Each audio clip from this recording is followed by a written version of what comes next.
Hey everyone! After a long silence, I'm back with a project that's going to blow your minds. If you've ever dreamed of bringing real-world objects directly into your video games or professional renders, you've come to the right place. You're in Horn Cave, and today marks the beginning of a tutorial series where we'll break down everything about scanning objects in 3D like true pros. Get ready to unlock a whole new level of creativity. Now, you might be wondering, what's the big deal with the scanning things? The answer is simple: unlimited potential. Photogrammetry, the technique we're going to master together, is the key to creating hyper-realistic 3D assets in an incredibly versatile way. Want to see where this technology is making waves? Film and visual effects. Photogrammetry also plays a huge role in film, allowing for the quick and accurate capture of real-world objects, sets, and even actors in 3D. This translates into incredibly detailed virtual sets, digital props indistinguishable from the real ones, and convincing digital doubles, all while saving significant time and resources compared to traditional modeling. The resulting fidelity elevates the visual realism, making it easier to seamlessly integrate CGI elements with live-action footage and opening up new creative possibilities for cinematic storytelling. Cultural heritage and museums. In cultural heritage and museums, photogrammetry is crucial for the precise documentation and digital preservation of artifacts and historical sites. It allows for the creation of detailed 3D models for research, immersive virtual exhibitions, and the monitoring of their condition over time. In architecture, it facilitates the creation of accurate models of existing buildings for restoration, structural analysis, urban planning, and realistic project visualizations, improving communication and decision-making throughout a building's life cycle. Video games. Over the last 10 years, photogrammetry has revolutionized the creation of 3D models for video games by offering an efficient and realistic way to digitize real-world objects and environments. Its positive influence is evident in several aspects.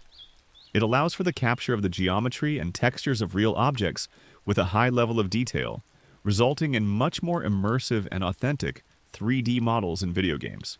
This includes everything from the precise recreation of historical buildings and natural landscapes to the digitization of clothing and accessories with their unique imperfections and textures.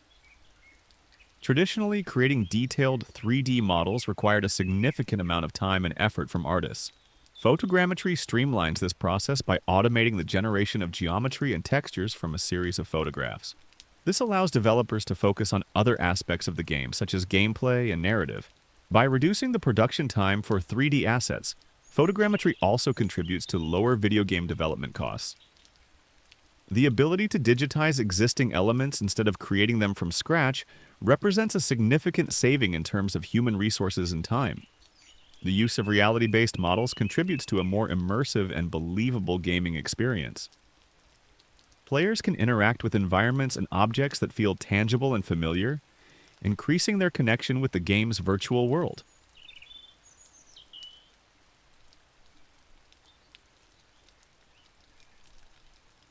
And there you have it.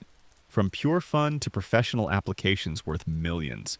Mastering 3D scanning isn't just cool, it can also be an incredible source of income. And in this series of tutorials, I'm going to show you how to do it. Now, we'll be in a setup mimicking natural conditions to explain the main aspects to consider when photographing our object. This is where many people hit their first roadblocks. One of the biggest enemies of 3D scanning is harsh shadows and inconsistent reflections from the environment. If we have light coming in through windows or lamps turned on, our object will be unevenly lit in each photo, making 3D reconstruction extremely difficult. Imagine trying to put together a puzzle where each piece changes color. The ideal solution is to create a controlled environment. Think of a dark cave where our light source is the only one. For this, the best thing is a small studio with no natural light and using a dedicated light, like our trusty friend, the Godox AR400 flash. This is where a magic technique comes into play: cross-polarization. Sounds complicated? Not at all. Basically, we're going to use two polarizing filters, one on the flash and another on our camera lens. It's important to keep in mind that the photos you take should be in RAW format. Once taken, you'll notice in some cases, especially with spherical objects like this example, that the light will hit more intensely in the center, and then towards the edges, we'll find slightly darker areas. In the upcoming tutorials, we'll see how we can easily solve these types of problems. And the best part is that it will be automatic and without losing valuable information, since the raw image format allows us to play with the light and shadow values in a non-destructive way. Here, the goal is to eliminate any trace of reflection or shadow that might still remain. We'll be able to adjust precisely, almost as if we were flattening the lighting on the object. Remember, RAW format gives us that flexibility without damaging the original colors. In the end, we'll export all our images to TIFF format, which is a lossless format ideal for feeding our 3D scanning software. And that's it for today. We've covered the foundations for a successful image capture. Remember, a good start is crucial for obtaining spectacular models ready to shine in your video games and professional renders.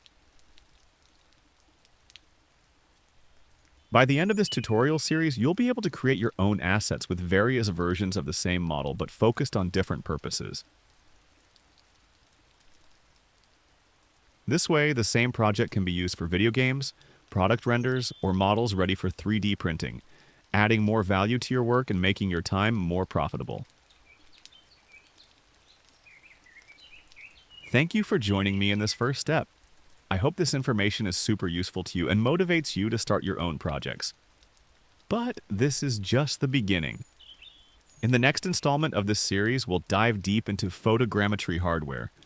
I'll show you how to put together a complete setup with what you might already have at home, and of course what equipment I recommend using to start scanning professionally.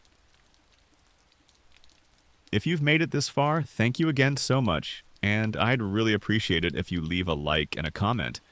That will help me give more exposure to this type of educational content, and also let me know what kind of projects you're working on. And if you have any questions, don't worry, I'll answer them in the upcoming videos. Throughout this week, I'll be uploading all the necessary files so you can follow the next tutorials step by step. This way, you can practice at home without having to buy all the necessary equipment, which is usually a bit more expensive. So keep an eye on the description of this video or the announcements I'll leave on the channel with the download link. Hope you all have a great day.